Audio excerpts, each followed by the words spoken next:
जो सुकृतन कहलाते हैं, जो पुण्य आत्माएं कहलाते हैं, जो पुण्य कार्यों में लगे रहने वाले लोग कहलाते हैं, जो दैवी कार्यों में लगे रहने वाले लोग कहलाते हैं, अर्थात जो शास्त्र के अनुसार कार्य करने वाले होते हैं। पुण्य मतलब जो शास्त्र के अनुसार कार्य करने वाले। इसलिए भक्ति कैसी है हमारी? बोले शास्त्र शासन एव, अर्थात शास्त्र के शासन से ही हमारी भक्ति जो वैदिक भक्ति कहलाती है। वैदिक भक्ति का अर्थ है जो वेद के विधि विधान के अनुसार संपन्न की जाए। इसलिए शास्त्र शासनैव, ध्यान दें, शास्त्र शासनैव अर्थात शास्त्र के शासन के अनुसार चलने वाली जो सतुगुणी व्यक्ति ही कर सकता है।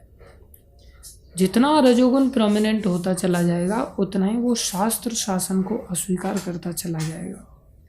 जितना तमोगुण उसके अंदर प्रोमिनेंट हो जाएगा उतना ही वो अज्ञान के सागर में डूब करके अपने जीवन को जीने की चेष्टा करेगा। रजोगुण के अंदर अपनी इच्छाओं के अनुसार जीवन जीने की चेष्टा करेगा और सतोगुण के अंदर वो शास्त्र शासन के आधार पर जीवन जीने की चेष्टा करेगा। तो ये तीन पहले दैवी गुणों को बता दिया और बाद में तो फिर बोले तीन श्लोकों के बाद सब आसुरी गुण हैं। कौन कौन से हैं? आसुरी गुणों का विस्तार से वर्णन भगवान करेंगे। आप इसमें तात्पर्य में प्रभुपाद जी थोड़ा सा भूमिका बना रहे हैं। 15वें अध्याय के प्रारंभ में इस भौतिक जगत रूपी अश्वत्थ वृक्ष की व्याख्या की गई थी। उससे निकलने वाली अतिरिक्त जड़ों की तुलना जीवों के शुभ तथा अशुभ कर्मों से की गई थी। पूर्व जन्म में अगर हमने शुभ कर्म अर्थात पुण्य, अशुभ मतलब पाप, अगर हमने पुण्य कर्म किए हैं तो हम शुभ कर्मों के कारण सतोगुण में अपने आप नेचुरली हमारा टेंडेंसी होगा ही कि हम शास्त्र के शासन को स्वीकार करें। आप देखेंगे बहुत सारे लोगों को आप गीता देंगे या कोई भी शास्त्र देंगे तो तुरंत वो लोग स्वीकार कर लेंगे, अपना सौभाग्य मानेंगे। अरे धन्यवाद आपका, इतने समय से मैं गीता को खोज रहा था, किसी से मिली नहीं मेरे को, मैं आभारी हूँ आपका। वो बहुत सम्मान के साथ आपसे गीता ले लेंगे। अर्थात उनके अंदर पूर्व जन्म की सतोगुण की वृत्ति थी। उन्होंने निश्चित रूप से शास्त्र के आदेशों का पूर्व में पालन किया था, जिसके कारण इस जन्म में उनके अंदर इस प्रकार का दैवी गुण स्वयमेव आ गया और शास्त्र के शासन को स्वीकार करने की उनके मन में वृत्ति आ गई। आप देखेंगे बहुत सारे ऐसे लोग भी हैं जिनको आप गीता देंगे तो कहेंगे ये किसने लिखा? ये तो ब्राह्मण लोगों ने अपना पेट पूजा करने के लिए इन किताबों को छाप दिया है, भगवान को किसने देखा? और आपकी जो गीता की बातें ये सब सही है, इसकी कोई गारंटी है क्या? कोई प्रूफ है आपके पास इन श्लोकों को लेकर के? आप उनको लाख लेक्चर दे दो तो भी वो स्वीकार नहीं करेंगे। कारण क्या है? रजोगुणी वृत्ति, उनके अंदर दैवी गुण नहीं है। क्यों नहीं है? अब क्यों का उत्तर एक ही है कि पूर्व जन्म में उन्होंने इस प्रकार से सुकृतियाँ नहीं की। पूर्व जन्म में वो बेचारे दुष्कृति के शिकार हो गए। इसके कारण इस जन्म में या तो रजोगुणी बन करके उत्पन्न हुए हैं या वो तमोगुणी बन करके उत्पन्न हुए हैं। रजोगुणी के रूप में रावण को हम देख सकते हैं जो अपनी इच्छाओं के आधार पर जीवन जीते थे। तमोगुण के अंतर्गत कुंभकर्ण को देख सकते हैं जो कि पूरी तरह से अज्ञान में सिर्फ सोने में ही अपने जीवन को व्यतीत करते थे। सतोगुण के रूप में विभीषण जी को देखा जा सकता है जो कि शास्त्र के आदेश का पालन करते हुए, हालांकि लंका में रह रहे हैं जैसे हम सभी संसार में रह रहे हैं, अभी हम मुक्त नहीं हो गए भक्ति करके, हम संसार में रहते हुए भी शास्त्र शासन को स्वीकार करते हैं। क्या करने के लिए? इस संसार के बंधन से मुक्त होने के लिए। जैसे विभीषण जी थे, उस शास्त्र के आदेश पर जीवन जी रहे। जब उनकी मुलाकात हनुमान जी से हुई तब उनको और विश्वास बढ़ गया। शास्त्र के आदेश के साथ साथ विश्वास और बढ़ गया। अब मोह भाव भरोसा हनुमंता, बिनु हरि कृपा मिले ही नहीं संता। बोले भगवान के अगर भक्त मिल जाएं जो कि साक्षात उस शास्त्र को जीने वाले होते हैं तो उनके अंदर वो चीज़ें देखने में आएंगी। आप देखेंगे गुरु महाराज को, जैसे हम चैतन्य शिक्षाष्टकम में प्रत्येक श्लोक को पढ़ते हैं तो प्रत्येक श्लोक को पढ़ते तो उसमें एक श्लोक आता है, नयनम गलदश्रुधारया वदनम गदगद हृदया गिरा पुलकैर्निचितम वपु कदा तव नाम ग्रहणे भविष्यति। आपका नाम लेने मात्र से वो समय कब आएगा कि मेरी आंखों से अश्रुपात होंगे।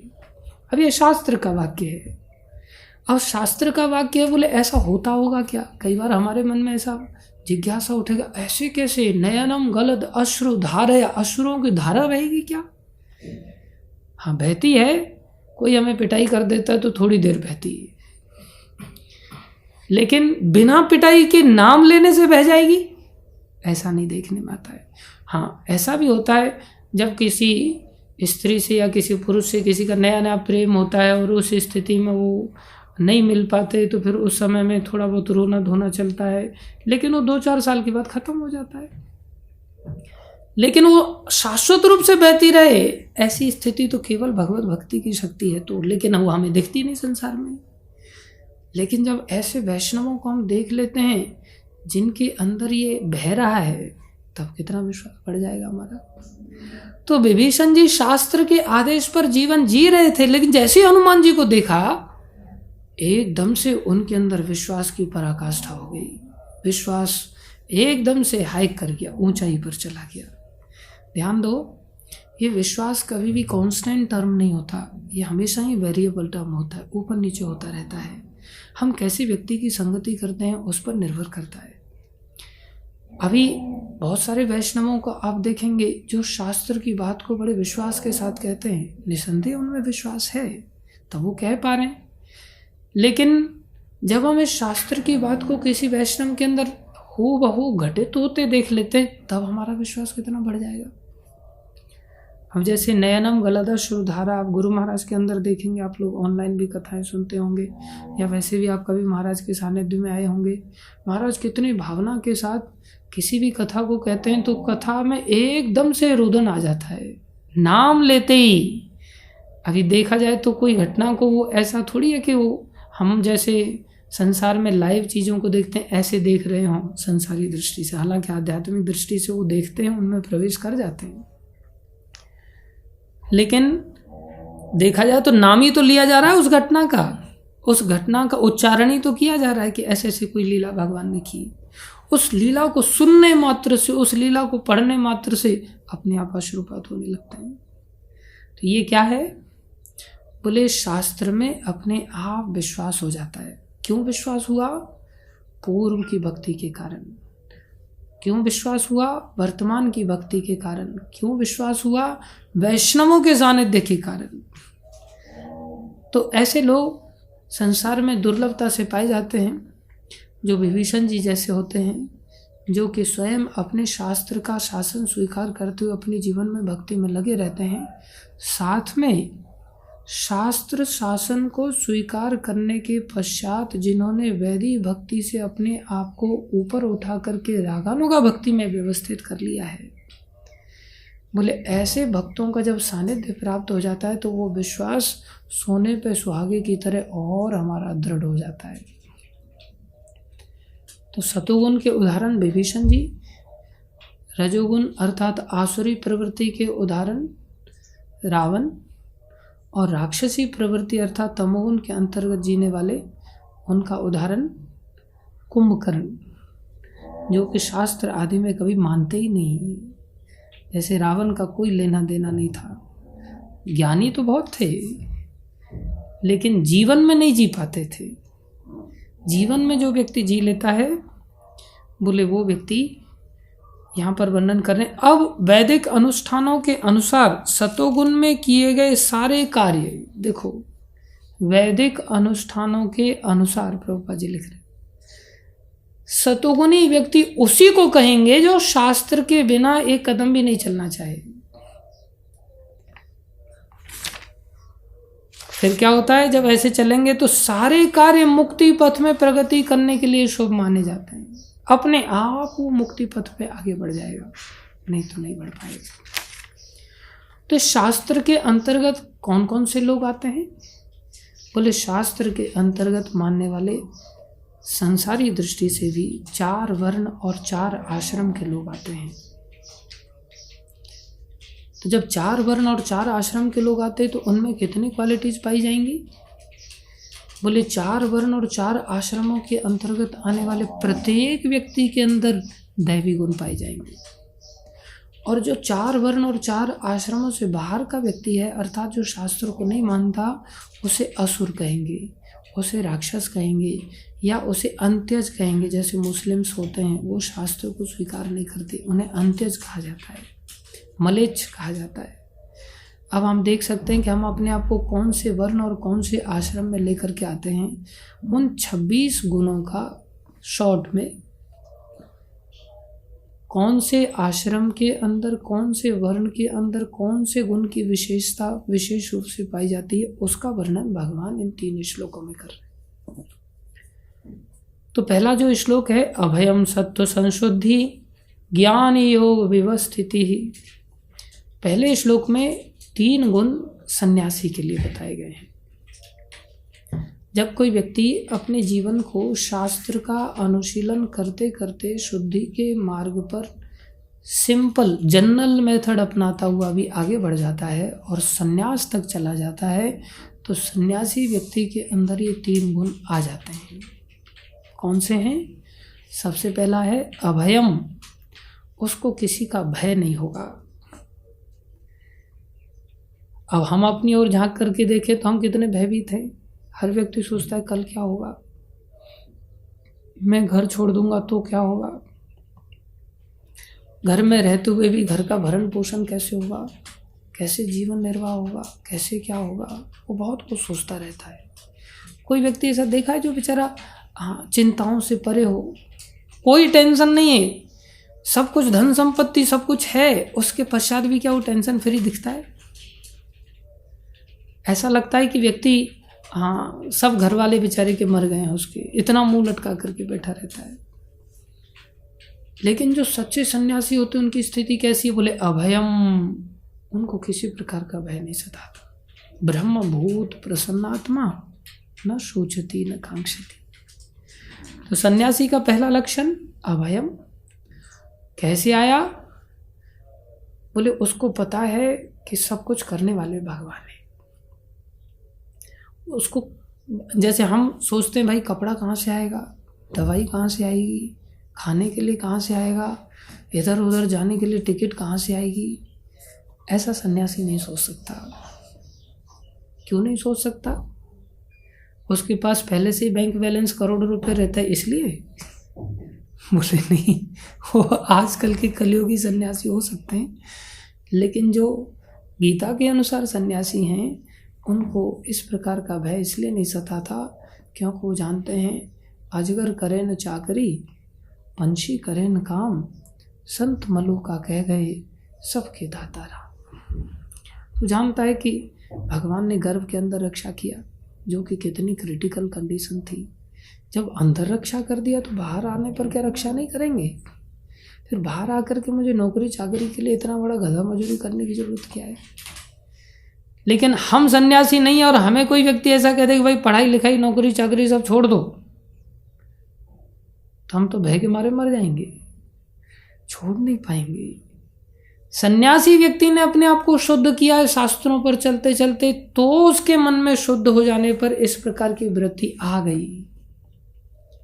इसलिए पहली वृत्ति अभयम, और अभयम पर चलते चलते जब भक्ति करता है, भगवान के ऊपर निर्भर रह करके आराधना करता है, वो सोचता है कि मुझे किसी प्रकार की टेंशन लेने की जरूरत नहीं, बस मुझे भक्ति करनी है। क्या होगा? सत्व संशुद्धि, सत्व भी शुद्ध हो जाएगा। सत्व संशुद्धि मतलब सम्यक रूप से शुद्धि, संशुद्धि, सम्यक रूप से शुद्धि। किसकी? सत्व की। सत्व माने सत्वगुण भी है, सत्व माने हृदय भी है। जब भक्त अभय होकर के आराधना करता है तो उसका मन संसार में नहीं लगता। हम लोग भयभीत होकर के आराधना करते हैं। भयभीत होकर के आराधना करने के कारण हमारा मन पूरी तरह से भक्ति की क्रिया में निवेश नहीं होता। हम जब कर रहे हैं हरे कृष्ण कृष्ण कृष्ण हरे राम राम, देखना बॉस का फ़ोन आ जाए कहीं तो बोले फ़ोन इधर ही ला करके रखो मेरे पास ही, पता चला फ़ोन मिस हो गया तो फिर मेरी पगार कट जाएगी। हरे कृष्ण कृष्ण कृष्ण कृष्ण हरे राम राम, इधर जब कर रहा है और उधर बेचारा टेंशन में है। हम सब टेंशन वाली भक्ति करते हैं। पूरी तरह से आत्मा राम अवस्था वाली भक्ति नहीं हो पाती, आत्मा में रवन करने वाली भक्ति नहीं हो पाती, आत्मवान नहीं बन पाते। हम सब शरीरवान हैं, मनोवान हैं, बुद्धिवान हैं, अहंकारवान हैं, आत्मवान बन करके भक्ति नहीं हो पाती। इसलिए पूरी तरह से भक्ति की क्रिया में निवेश नहीं हो पाता। जब भक्त अभयम होकर के भक्ति करता है तो दूसरा गुण आ जाता है सन्यासी का, सत्व संशुद्धि, पूरी तरह से शुद्ध हो जाता है और फिर धाम को जाने का अधिकारी बन जाता है। फिर क्या होता है, योग व्यवस्थिति ही, बोले उसकी क्या हो जाती है, ज्ञान योग व्यवस्थिति, वो ज्ञान योग में स्थिर हो जाता है पूरी तरह से। ऐसा नहीं, अब ज्ञान योग में व्यवस्थित का अर्थ क्या है, प्रभुपाद जी यहाँ सन्यासी के लिए लिखते हैं कि सन्यासी ज्ञान योग में व्यवस्थित होकर के ऐसा नहीं सोचता कि अब मेरे को कोई टेंशन नहीं, मेरे को किसी के साथ कोई हरि चर्चा वगैरह ज्ञान की चर्चा करने की आवश्यकता नहीं, वो स्वयं में ज्ञान योग में व्यवस्थित रहता है और दूसरों को भी व्यवस्थित करना चाहता है। बोले रोटी पानी वगैरह बैठा रहता है क्या, फिर वो नहीं, वो लोगों के घर में जाता है और भिक्षा करता है, तो भिक्षा करके क्या वो भिखारी बन जाता है, बोले नहीं, वो भिक्षा करता है जीविका निर्वाह के लिए, लेकिन जीविका निर्वाह उसका लक्ष्य नहीं होता। उसका लक्ष्य होता है कि संसारी लोगों को भी वो ज्ञान दिया जाए जिस ज्ञान में वो स्वयं में व्यवस्थित है, जिस ज्ञान की स्थिरता उसके खुद के चित्त में है, ये ज्ञान वो चाहता है कि ये ज्ञान दूसरों को भी दिया जाए। इसलिए ज्ञान देने के लिए, उन लोगों को अपनी भगवत निष्ठा का दर्शन कराने के लिए कि मेरी इस भगवान के प्रति कैसी निष्ठा है, उसे तुम देखो और तुम भी निष्ठावान बन जाओ। जैसे हमने कहा था बाबा जी और बिजार, बोले ये शक्ल देखते ही लगने चाहिए कि हाँ खाए पिए हैं, कोई टेंशन नहीं इनको, तो बोले बिजार की तरह इनका शरीर अच्छा हट्टा कट्टा दिखना चाहिए, स्वस्थ दिखना चाहिए, तो देखते ही संसारी लोगों को लगे कि देखो ये भगवान के ऊपर निर्भर रहते हुए भी हाँ कितना अच्छी तरह से भगवान इनका भरण पोषण कर रहे हैं। तो वो व्यवस्थिति का दर्शन कराने के लिए लोगों को जाता है, जिससे लोगों के अंदर उत्साह प्राप्त हो जाता है। इसलिए सन्यासी व्यक्ति के लक्षण हैं अभयम, सत्व संसिद्धि और ज्ञान योगम व्यवस्थितः। दूसरे हैं, अब देखो हम सब जानते हैं कितने वर्ण हैं, 4, कितने आश्रम होते हैं, 4। तो सन्यास क्या है, एक वर्ण है, सन्यास क्या है, आश्रम है, वर्ण नहीं है। सन्यास क्या है, एक आश्रम है। इसी प्रकार गृहस्थ क्या है, एक आश्रम है। तो गृहस्थ आश्रम में जिसने प्रवेश किया उसके दिव्य गुण कौन से होंगे। अब देखो सन्यासी व्यक्ति के लक्षण हमने देखे, दिव्य गुण कौन से आ गए उसके अंदर, क्योंकि शास्त्र का पालन करके वो चलते चलते यहाँ तक पहुँचा, क्रमशः शुद्ध होते होते सन्यासी बना। तो क्रमशः शुद्ध होते होते उसको हो सकता है वाया गृहस्थी भी वो सन्यासी बना हो। तो गृहस्थ जीवन में क्या कुछ नहीं करना पड़ना था उसको, गृहस्थ जीवन के भी अपने दैवी गुण थे। अगर वो शास्त्र का पालन करते हुए गृहस्थ आश्रम में प्रवेश किया था उसने, तो उसके अंदर भी एक दैवी गुण होते हैं। कौन से होते हैं, बोले उसके अंदर कितने गुण पाए जाते हैं, बोले उसके अंदर 3 गुण पाए जाते हैं। कौन कौन से, दानम, दमश्च, यज्ञश्च। जैसे सन्यासी व्यक्ति के अंदर कौन कौन से 3 गुण थे, अभयम, सत्व संशुद्धि, ज्ञान योग व्यवस्थितः, 3 गुण थे। पहला अभय, दूसरा सत्व संशुद्धि, तीसरा ज्ञान योग में व्यवस्थित, पहले से स्थित हो गए। अब जो गृहस्थ आश्रम है, बोले गृहस्थ आश्रम के अभी 3 गुण बता रहे हैं भगवान। कौन से दैवी गुण है गृहस्थी व्यक्ति के लिए, दानम, तमश्च, यज्ञश्च, ये 3 गुण है गृहस्थी व्यक्ति के लिए। जो शास्त्र के अनुसार वाला गृहस्थी बना उसकी बात हो रही है। संसार में अपनी इच्छा अनुसार, हाँ पसंद आ गई कोई लड़की, लड़की को कोई लड़का पसंद आ गया और कोर्ट मैरिज करके और पहुंच गए, अर्थात शास्त्र की कोई मर्यादा का पालन करने की ज़रूरत नहीं है, या लिव इन रिलेशनशिप के आधार पर रहना चालू करके और फिर बाद में गृहस्थी बन गए। और गृहस्थी बन के बोले हम तो गृहस्थी मतलब आदमी सोचता है शादी कर लिया बस गृहस्थी हो गए, बस बात खत्म। आदमी उतना ही सोचता है कि गृहस्थी व्यक्ति का एक ही लक्षण है, एक ही दिव्य गुण है, वह है शादी करना बस। नहीं, भगवान बता रहे हैं जो शास्त्र के अनुसार जो गृहस्थी होते हैं उनके 3 प्रधान दिव्य गुण होते हैं। सबसे पहला गुण होता है दानम। ये इतना अनिवार्य गुण है एक गृहस्थी व्यक्ति के लिए कि हम अनुमान नहीं लगा सकते। अगर वो इस दिव्य गुण को वंचित कर देता है, इस दिव्य गुण का अगर वो त्याग कर देता है, तो निश्चित रूप से उसका पतन हो जाएगा। उसको कोई उठा करके ऊपर नहीं ले जा सकता।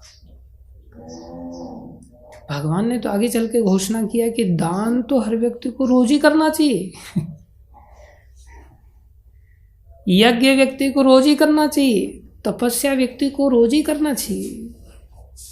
जैसे हम लोग मंगल आरती वगैरह कई बार आरतियों में जाते हैं, तो आरती जब भी लेते हैं तो आरती के समय में छोटे से लेकर के बड़े तक हर व्यक्ति को ऐसा प्रयास करना चाहिए कि पॉकेट में 2-4 रुपये ऐसे होने चाहिए कि आरती में किसी भी हालत में कुछ नहीं तो कम से कम जो नहीं चलता है 25 पैसा वो भी चढ़ा दें। किसी के पास अगर है ही नहीं वास्तव में, तो कहीं ना कहीं से पुराने इधर उधर से 25-25 के सिक्के इकट्ठे कर लो, क्योंकि भगवान तो ये देख रहे हैं ना कि चलो चढ़ा दिया इसने, कोई आपको टोकने वाला नहीं। किसी के पास कुछ नहीं है तो कुछ तो चढ़ाना चाहिए, उसको एवरीडे बेस पर चढ़ाना चाहिए, आदत डालनी चाहिए। दान बहुत जरूरी है। और कितना दान करना चाहिए? बोले गीता में आप इसी में परपट में प्रभुपाद जी आगे पढ़ेंगे तो आपको पता चलेगा। प्रभुपाद जी कह रहे हैं दान गृहस्थों के लिए है। गृहस्थों को चाहिए कि वो निष्कपटता से जीवन यापन करना सीखें। गृहस्थी व्यक्ति ने दान कौन से पैसे से करना पता है? निष्कपटता से पैसा कमाया हुआ। निष्कपटता मतलब शेयर मार्केट के माध्यम से जो पैसा कमाया जाता है वो निष्कपट है। आजकल तो लोग ऐसे ही समझते हैं कि शेयर मार्केट से पैसा कमा रहे हैं प्रभु जी, कोई कपट नहीं उसमें। अरे वो सब कपट की जड़ है। इसकी टोपी उसके सर, उसकी टोपी उसके सर, झूठ बोल करके दुनिया भर का उल्टा सीधा गोरख धंधा करके व्यक्ति प्राय जीवन यापन करता है। गृहस्थी व्यक्ति आज के हम सब कलयुग के वातावरण को देखें, लेकिन कोई व्यक्ति ईमानदारी से पैसा कमाए और कमाई का करना सीखें, जीवन यापन करना सीखें निष्कपटता से, और कमाई का 50%, कितना? 50%। कमाई का 50% गृहस्थी व्यक्ति को चाहिए, कम से कम उसे दान करना चाहिए, तब ना ऊपर सन्यास की ओर जाएगा। वो अलग बात है कि हमारे दिमाग में शास्त्र मर्यादा के अंदर एक ही कंसेप्ट है कि हाँ प्रभु जी 4 आश्रम होते हैं। कौन कौन से? ब्रह्मचारी आश्रम, गृहस्थ आश्रम, दूसरा, तीसरा गृहस्थ आश्रम, चौथा गृहस्थ आश्रम। संसार में किसी भी व्यक्ति से पूछो, कोई व्यक्ति ब्रह्मचारी अगर बनने के लिए जाए तो उसको ले, आपको पता है गृहस्थ आश्रम कितना बड़ा आश्रम है? सभी शास्त्रों में सबसे बड़ा गृहस्थ आश्रम है। तो उनको पूछा जाए अच्छा बताइए कौन कौन से आश्रम है, तो वो बताएगा ब्रह्मचारी आश्रम जो आप जी चुके हैं, अब आप गृहस्थ आश्रम में आ जाइए जो हम जी रहे। इसके बाद फिर आगे भी कुछ होता, बोले हाँ होता है, उसे कहते गृहस्थ आश्रम। मतलब पहला वाला गृहस्थ जिसमें शादी किया, अब उसके बाद दूसरा वाला मतलब तीसरे नंबर वाला जो गृहस्थ है वो कौन सा? बोले ग्रस्त। अब ग्रस्त हो गए, गृहस्थ में ग्रस्त हो गए। ऐसे वो वाला बोलो ग्रस्त आश्रम, खा गया वो पूरी तरह से जीव को बेचारे को। और उसके बाद फिर गृहस्थ आश्रम, फिर आगे 84 लाख योनियों में यही तो आश्रम व्यतीत करना है आगे चल करके। उसमें भी फिर उसमें तो शादी की मर्यादा भी हट जाएगी, बिना शादी के ही कई कई कुतियाओं के साथ भ्रमण करने को मिलेगा। बोले वो क्या? बोले वो भी गृहस्थ आश्रम ही है, शाश्वत गृहस्थ आश्रम। पेड़ भी बन जाएंगे तो लताएं लिपट जाएंगी। लताएं क्या है? वो भी स्त्री है पुरुष के लिए। तो लता पताएं लिपट जाएंगी और पूरा जीवन खड़ा होकर के वो बेचारा सूख करके मर जाएगा। तो 3 आश्रम कौन से हैं ब्रह्मचर्य आश्रम के बाद? बोले ब्रह्मचारी, फिर गृहस्थी, फिर गृहस्थी, फिर गृहस्थी। इस एंगल से देखा जाए तो सबसे बड़ा आश्रम गृहस्थ आश्रम है, क्योंकि इसके बाद कुछ है ही नहीं ना, टॉप मोस्ट यही है संसारी दृष्टि से। तो शास्त्र का मर्यादा किसको पता है? इन 4 आश्रमों में जीने वालों में भी किसी को नहीं पता है। शास्त्र बता रहा है कि भाई 4 आश्रम होते हैं जिसमें टॉप मोस्ट है संन्यास आश्रम। गृहस्थ मंजिल नहीं है, गृहस्थ एक सीढ़ी है, आगे बढ़ने की सीढ़ी है। सम्यक व्यवस्थितो ही सह, सम्यक रूप से व्यवस्थित कौन होगा? बोले ज्ञान योगो व्यवस्थितः। कब बन पाएगा? सत्व संशुद्धि, सम्यक रूप से शुद्धि आएगी तब एक सन्यासी ऐसा बन पाएगा। तब क्या होगा? अभयम, उसको न मौत का भय सताएगा, न बीमारी का भय सताएगा, न बुढ़ापे का भय सताएगा, न उसे जन्म आदि का भय सताएगा। उसको जन्म मृत्यु जरा व्याधि का कोई भय नहीं सताएगा। हर स्थिति में भजन कर पाएगा। इसलिए मंजिल सन्यास के बाद भगवान की भक्ति है। सन्यास में ही व्यक्ति भक्ति कर पाता है सच्ची बात। तो गृहस्थी का लक्षण क्या है? बोले गृहस्थी का प्रधान लक्षण है दानम, उसको दान देना चाहिए। अच्छा, एक मन में विचार करो, आदमी क्या सोचता है ना, दान देना मतलब बहुत खतरनाक काम है, वो 50%। अरे 50 नहीं कर सकते तो उसमें से 0 हटा दो, 5% तो कर लो। क्या आप 95% में हम अपना जीवन नहीं जी सकते? मान लो कोई व्यक्ति अगर लाख रुपया कमा रहा है तो 95,000 में वो जीना मुश्किल हो जाएगा उसके लिए, 5,000 नहीं निकाल सकता। अगर शास्त्र मर्यादा के अनुसार गृहस्थ जीवन में उसने जीवन को स्वीकार किया तो बड़ी आसानी से निकाल सकता है। लेकिन जिसने शास्त्र को ABCD के रूप में जानता ही नहीं, उसके लिए तो लाख रुपया हमेशा ही कम पड़ेगा। 17 ड्रेस रखे रहेंगे। मेरा मामा 17 ड्रेस रखे हुए उसने, जबकि हफ्ते में होते 7 ही दिन हैं, लेकिन उसने 17 ड्रेस रखे हुए थे, पूरी अलमारियां भरी रहती थी। और फिर भी हैंकरिंग बनी रहती थी, यार ड्रेस नहीं खरीद पाए इस महीने, ड्रेस नहीं खरीद पाए। अरे यार 16 ड्रेस में काम नहीं चलेगा क्या? एक ड्रेस का पैसा हम दान नहीं कर सकते? 5% में नहीं वो आ जाएगी? एक इतना तो हम त्याग कर ही सकते हैं ना, कि एक साड़ी इस बार नहीं खरीदेंगे, क्या फर्क पड़ने वाला है? या इस दीपावली पर गहने नहीं खरीदेंगे, जबकि गहने कौन से रोज पहन करके हम घूमते रहते हैं। गहने अंदर पड़े तो रहते, सड़ते ही तो रहते हैं। लेकिन हर दीपावली पर कुछ न कुछ गहने खरीदने के लिए आदमी पैसा इकट्ठा करता रहता है, फिर गहने उधार लेकर इकट्ठा करके बॉक्स में रख देता है और मर के चला जाता है, वो बॉक्स में ही पड़े रह जाते हैं। क्या फायदा किया उसने? 50 नहीं कर सकता तो 5 से शुरुआत तो कर सकता है। 5 से भी कोई नहीं शुरुआत कर सकता, कम से कम 0.5 से शुरुआत कर ले। कितना? 0.5% जीवन की शुरुआत तो करे, दान तो दे। अगर नहीं देता है तो क्या नुकसान होगा उसका? बोले उसका बिल्कुल वैसा ही नुकसान उठाना पड़ेगा जैसा हम नाव के अंदर पानी भर जाने पर फील करते हैं। मान लो कोई व्यक्ति नाव से जा रहा हो और नाव में समा उधर इधर उधर से कहीं से छेद होकर और पानी अंदर आना चालू हो जाएगा, तो व्यक्ति कितना खुश हो जाएगा, ओह देखो नाव में पानी आ गया अंदर, चलो फटाफट इस पानी में दूध मिला करके चाय बना करके पीते हैं। क्या वो खुश होकर के चाय बनाने की चेष्टा करेगा?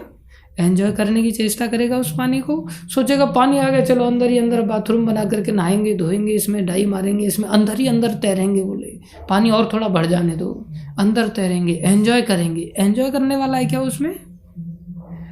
जितना मात्रा में पानी भरेगा उतना ही उसके लिए भय उत्पन्न हो जाएगा, उतनी ही उसकी डूबने की संभावनाएं अधिक हो जाएंगी, उतना ही वो भोगी बन जाएगा, उतना ही वो निश्चित रूप से डूब जाएगा। बहुत बड़ा खतरा है।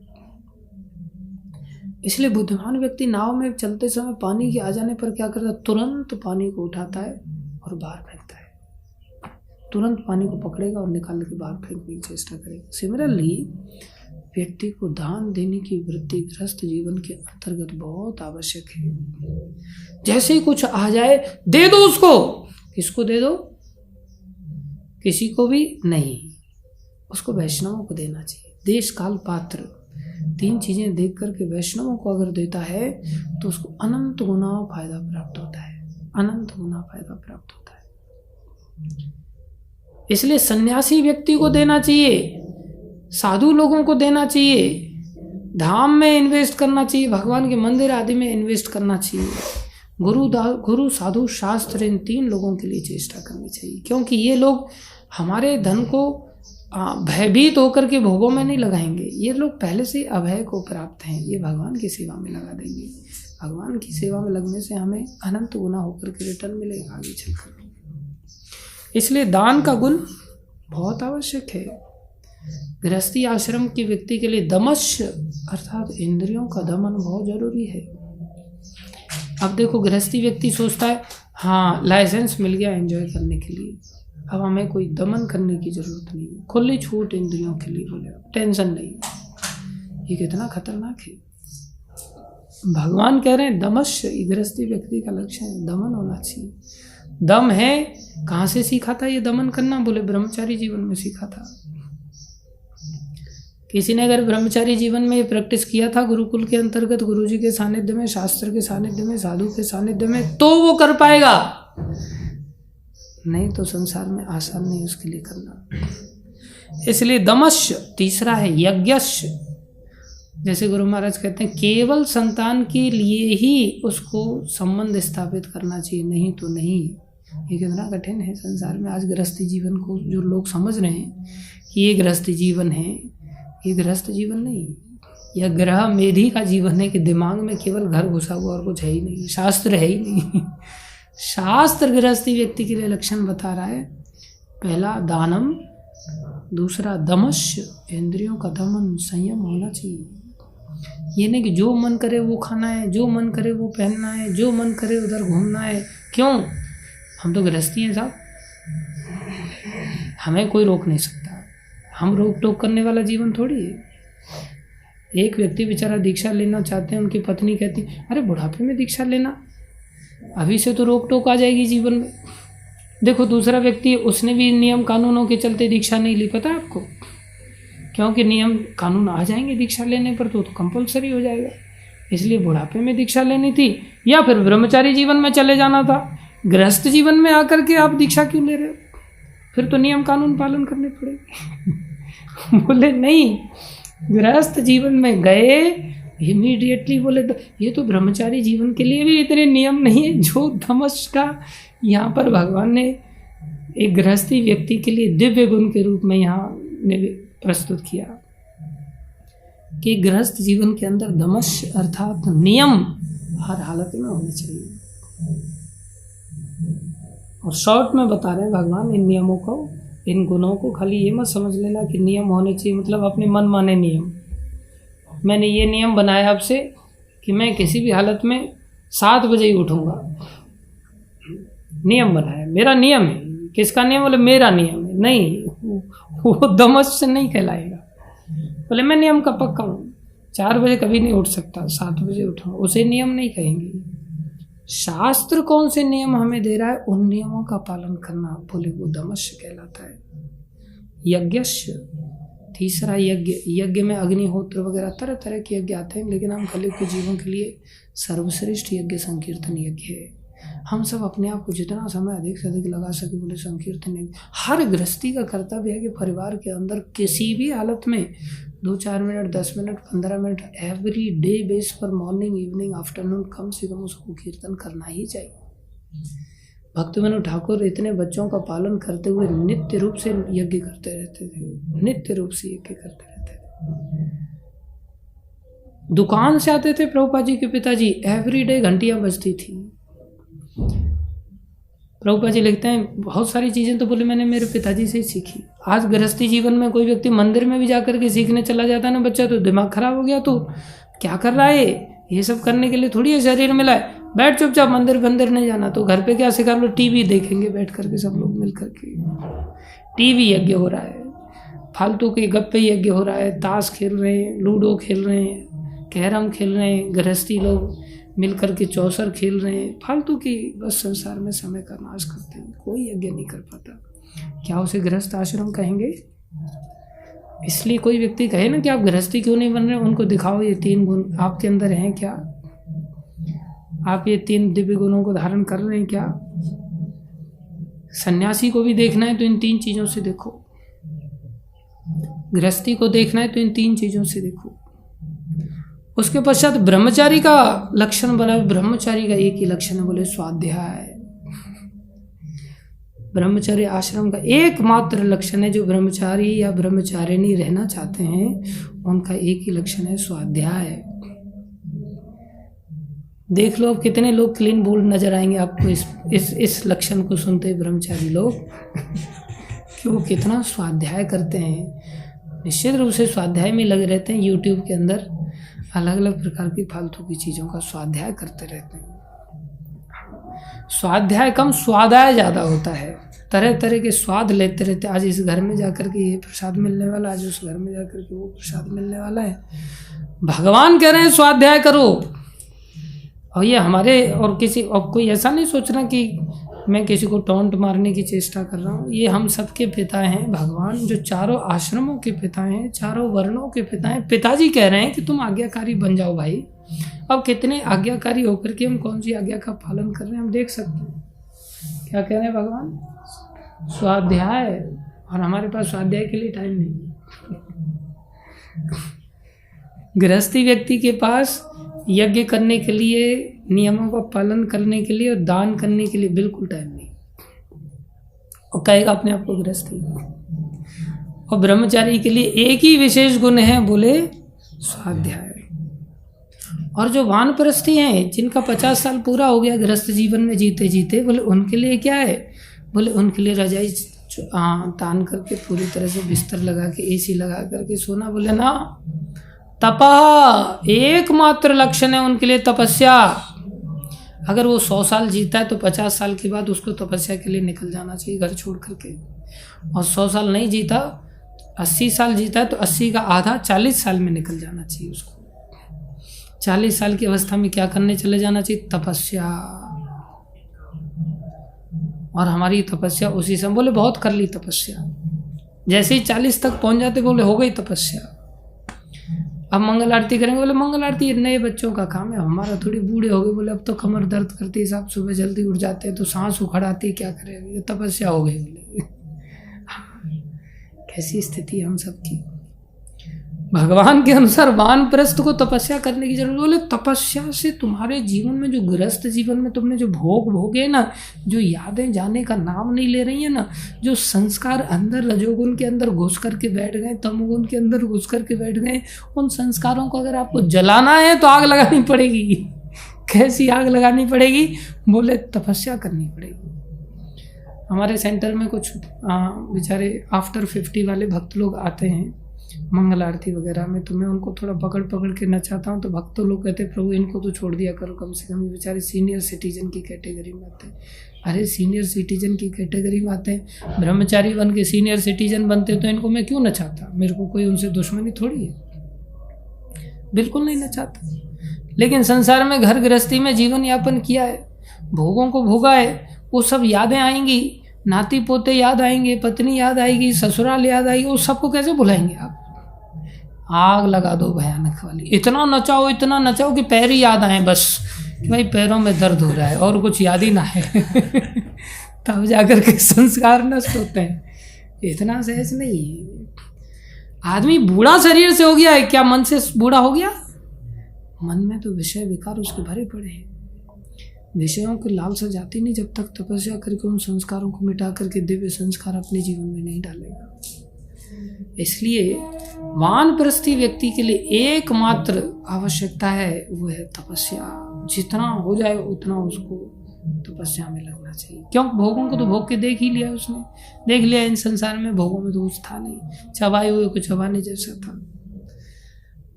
छिलके को फिर से चूसने की चेष्टा मात्र करने की प्रयास था। तो वो दुखी होकर के फिर वो चाहता है अगर शास्त्र के अनुसार वाला वानप्रस्थी बनेगा तो